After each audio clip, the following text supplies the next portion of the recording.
కొందరు దుష్ప్రచారాలు నమ్మొద్దు. మత్స్యకార నాయకుడు కంఠా విజయ్ కుమార్. దీనిపై వివరణ.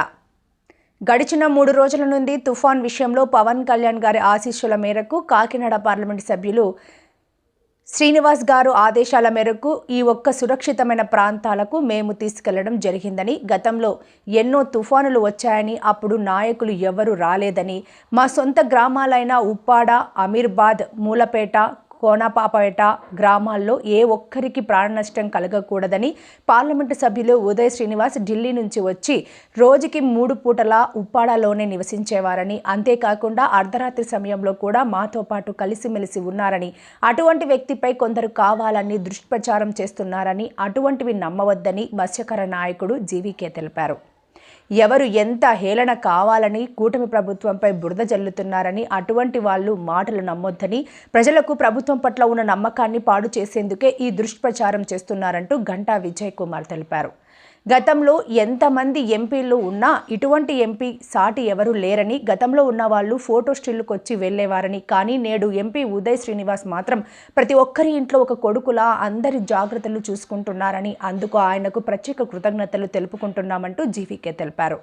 తుఫాన్ సమయంలో మా వెంట ఉండి నడిపిన ఎమ్మెల్యే మరియు డిప్యూటీ సీఎం పవన్ కళ్యాణ్ గారికి, MP Uday Srinivas, revenue department, police సిబ్బంది, వ్యవసాయ శాఖ, పంచాయతీ శాఖ, ఎలక్ట్రికల్ డిపార్ట్మెంట్ వారికి మా మత్స్యకారుల అందరి తరపున ప్రత్యేక ధన్యవాదాలు తెలుపుతున్నామన్నారు.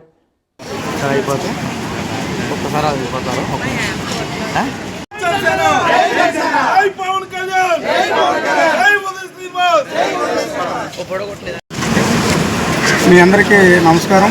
నా పేరు వంకా కొండబాబు, ఆక్వా స్టేట్ డైరెక్టర్. ఈ గడిచిన 3 రోజుల క్రితం మన ప్రభుత్వం మరి ఎంతో ఈ తుఫాను విషయంలో మరి పవన్ కళ్యాణ్ గారి ఆదేశాల మేరకు మా నాయకులమైతేనే, మా ఎంపీ గారు అయితేనే మేమందరం ఈ యొక్క గ్రామాల్లో ఉండి ఈ యొక్క సురక్షితమైన ప్రాంతాలకి ఈ నీటి వారిన ఉన్న ప్రజలందరినీ మేము తీసుకెళ్ళడం జరిగింది. మరి ఇంతకుముందు ఎన్నో ప్రభుత్వాలు వచ్చాయి, ఏ ప్రభుత్వం కూడా తుఫాన్లు కూడా చాలా వచ్చాయి. తుఫాన్లు రావడం పోవడం తప్ప ప్రజల్ని అప్రమత్తంలో పెట్టడం ఎప్పుడూ కూడా జరగలేదు. మరి పవన్ కళ్యాణ్ గారు ఈ నియోజకవర్గానికి ఎమ్మెల్యే, డిప్యూటీ సీఎం అయిన తర్వాత మా 4 గ్రామాలు అంటే ఉప్పాడ, అమీనాబాద్, మూలపేట, కోనపాపేట, మా ఫిషర్మెన్ గ్రామాలను ఏ ఒక్కరికి ప్రాణ నష్టం కలగకూడదని మరి ఆ పవన్ కళ్యాణ్ గారి ఆదేశాల మేరకు ఎంపీ గారు హైదరాబాద్ నుంచి, ఢిల్లీ నుంచి మరి వచ్చి ప్రతిరోజు కూడా ఉదయం రావడం, మధ్యాహ్నం రావడం, సాయంకాలం రావడం, మా అందరినీ ఎలా ఉన్నారు ఏంటి అని కనుక్కోవడం, తర్వాత మా నాయకులకి చెప్పడం, మీరు అందరూ ఎక్కడ ఏది కూడా తేడా రాకుండా చూడండి అని చెప్పడం జరిగేది. మరి డిపార్ట్మెంట్, ఏ డిపార్ట్మెంట్కి ఆ డిపార్ట్మెంట్, ఎలక్ట్రీషియన్ అవ్వచ్చు, లేక ఇప్పుడు చెట్లు పడిపోతే ఆ చెట్లు ఇమీడియట్లో తీయడానికి వాళ్ళు అవ్వచ్చు, అన్ని డిపార్ట్మెంట్లు అన్ని సౌకర్యాలు తగ్గ మనుషులను కూడా మరి ఈ యొక్క ఉప్పాడ ప్రాంతంలో పెట్టడం జరిగింది.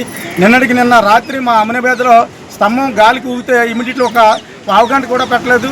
మొత్తం అందరూ వచ్చి మొత్తం అక్కడ తమ్మం తీసి కొత్త వేసి మళ్ళీ వైరింగ్ సెట్ చేశారు. ఇప్పుడు ఉదయం 2 చెట్లు మా ఆర్బర్కి వెళ్ళే రూట్లో స్తంభాలతో పడిపోతే ఇమీడియట్లో అంత అలా జరగడం మేము ఎక్కడ కూడా చూడలేదు.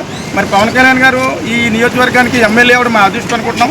అలాగే ఎంపీ గారు కూడా మొన్న రాత్రి అర్ధరాత్రి గారు 11 గంటలకు వచ్చి 11 గంటల విజయ్ కుమార్, నేను మత్స్యకార నాయకులు అండి. వాళ్ళు గత 3 రోజుల నుంచి విపరీతం తుఫాను, కానీ ఈ తుఫాను గురించి మన ఇప్పుడు డిప్యూటీ సీఎం గారు కానీ, అలాగే కూటమి ప్రభుత్వంలో ఉన్న ప్రజలు కానీ, అలాగే మన చంద్రబాబు నాయుడు కానీ ఇక్కడ ఇమీడియట్గా తుఫాను ఈ 2 ప్రాంతాలకు ఏర్పడుతుందని చెప్పడం జరిగింది. అంతకు ముందే పోలీసు బృందం, అలాగే మొత్తం డిపార్ట్మెంట్ మొత్తం మా ఉప్పాళ్ళు ఉండడం ఇది మొదటిసారి చూడడం. కానీ మా దగ్గర మేము తెల్లవారిస్తే 6-7 గంటలకు టిఫిన్ చేయడం ఎప్పుడు తెలియదండి. మా ఫిషర్మెన్గా పుట్టి 7-6 గంటలకు టిఫిన్ తెచ్చి ఈ ప్రభుత్వం ఎంతగానో చేసిందంటే మేము ఎంతో గర్వపడుతున్నాం. చిన్నపిల్లలకి పాలు, పెద్దలకి భోజనం 11 గంటలు 12 గంటల భోజనం మీకు తెలియండి, 1 గంట 2 గంటలు అవుతుందండి. ఆ టైంలో కూడా భోజనం ఏర్పాటు చేసి ప్రతి ఇంటికి భోజనం ఇవ్వడం జరిగిందండి. అదే కొంతమంది రూమర్లు పెట్టి భోజనం పెట్టలేదు, టిఫిన్ పెట్టలేదు అన్నారు. ఎక్కడి నుంచి అండి? చుట్టుపక్కల ఈ 4 గ్రామాలే కాదండి, ఇంకా పక్కన్న గ్రామాలు కూడా ముందుకుండి ప్రతి ఒక్కరికి భోజనం అందించి భోజన సహకారం ప్రతి ఒక్కరు డిపార్ట్మెంట్, ప్రతి ఒక్కరు పోలీసులు కానీ, అలాగే మనకి అనుకూలంగా ఉన్న ప్రతి డిపార్ట్మెంట్ అండి ఎంఆర్ఓ డిపార్ట్మెంట్ల పేరు కొన్ని మనకు తెలియపోవచ్చు, కానీ ప్రతి ఒక్క డిపార్ట్మెంట్ని మాకు సపోర్ట్ చేసి పోలీసులు అయితే మాత్రం నిద్ర లేకుండా. ఇంకొకటి అండి, గతంలో గెలిచిన ఎంపీ గారండి చాలా చేస్తున్నారండి, చేయొచ్చు తప్పులేదండి. గతంలో ఎంపీ గారు గెలిచిన 5 సంవత్సరాలు ఎక్కడున్నారండి చెప్పండి, ఎక్కడున్నారు? ఈరోజు ఎంపీ గారండి మేము అనుకున్నామండి, ఇప్పుడు ఎంపీ గారు రాత్రి 11-12 గంటలు మా దగ్గర ఉంది, మాతో భోజనం చేస్తూ, మాతో వర్షంలో తడుస్తూ, ప్రతి దానికి ప్రతి ఇంటికి వెళ్ళి, ఎవరండి ఎంపీ గారు ఇలా వచ్చి వెళ్ళిపోతారండి. ఉదయ్ గారు అంటే మాతో కుర్రోడు అంటే మాకంటే చిన్న వయసు అవ్వచ్చు, కానీ మాతో పాటు పెద్దలంటే పెద్దలు, చిన్నలంటే చిన్నపిల్లల్ని ఎత్తుకొని తీసుకెళ్ళి సురక్ష ప్రాంతానికి పెట్టిన రోజు టైం కూడా ఉందండి. ఈ 3 రోజులు కూడా మాతోటి ఉప్పాళ్ళలో ఉండి మాతోటి ఇక్కడ సురక్షలో పడుకుంటూ తింటూ ఇక్కడే ఉన్నారండి ఈ 3 రోజులు. కానీ ఇక్కడ గుడి ఎక్కడండి? మన కొత్తపట్నం అండి. కొత్తపట్నం ఇమ్మీడియట్ నిన్న కోత గురైతే ఇమ్మీడియట్లీగా ఎవరండి ఇమ్మీడియట్గా రాయలేసే ప్రభుత్వం ఎక్కడో చెప్పండి. మేము చేసుకున్న పుణ్యం అండి, మేము చేసుకున్న ఎంతో పుణ్యం. పవన్ కళ్యాణ్ గారు మేము గెలిపించుకోవడం అనేది చిన్న సిటీ కాదండి. కానీ ఆయన ఓడించాలని చాలా బృందాలు వచ్చాయి, కానీ పవన్ కళ్యాణ్ గారు ఎలాంటి వాళ్ళు అనేది తెలుసు. బుల్లెట్ చిన్నదే ఉంటుందండి, అంగుడే ఉంటుంది, దిగిన తర్వాత తెలిసింది వాళ్ళకి ఏంటన్నది. కానీ పవన్ కళ్యాణ్ గారిని వాళ్ళు కావాలి. అందరికీ నమస్కారం అండి. నిజంగా తుఫాను వచ్చింది అని అంటే ఇక్కడ బీభత్సంగా ఉండి అందరూ కూడా చాలా బాధాకరంగా ఉండే పరిస్థితి అయితే ఏర్పడుతుంది. కానీ ఈరోజు నా మత్స్యకార సోదరులందరూ కూడా చిరునవ్వుతో ఉన్నారు. ఎందుకనంటే దానికి కారణం ఈ కూటమి ప్రభుత్వం. అనుభవజ్ఞులైన నారా చంద్రబాబు నాయుడు గారు కానీ, ఆలోచనాపరులైనటువంటి పవన్ కళ్యాణ్ గారు కానీ, నారా లోకేష్ గారు, హోమ్ మినిస్టర్ అనిత గారు, వీరందరూ కూడా నిద్రాహారాలు మాని వీళ్ళు ఎప్పుడు తుఫాను వచ్చినా కూడా మత్స్యకారులు మాత్రమే ఇళ్లలో నిద్రలు ఉండవు, తిండి ఉండదు, తిప్పలు ఉండవు.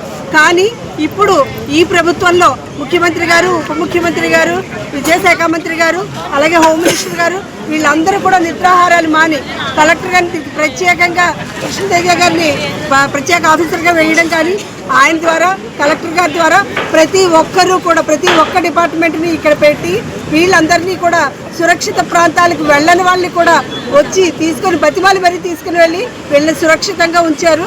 ఇట్లాంటి ముందు జాగ్రత్త చర్యలు ఎప్పుడు జరగలేదు. ఇది ఫస్ట్ టైము. కూటమి ప్రభుత్వం వల్ల ఇది సాధ్యమైంది. ప్రతి ఒక్క మత్స్యకారుడి మొహంలోనూ చిరునవ్వు ఉంది.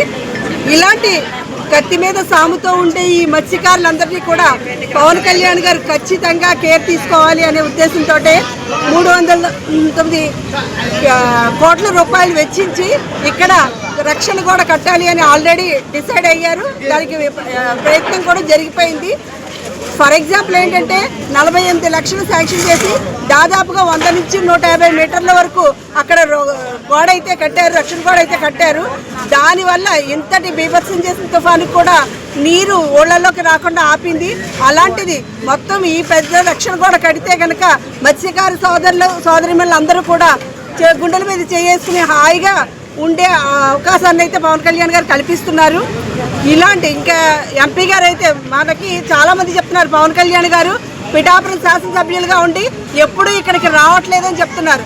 ఆయన రానవసరం లేదు. కలెక్టర్ గారితో నేను రానా అండి అని అడిగితే వద్దండి, మా పనులు మమ్మల్ని చేసుకోనివ్వండి, మీ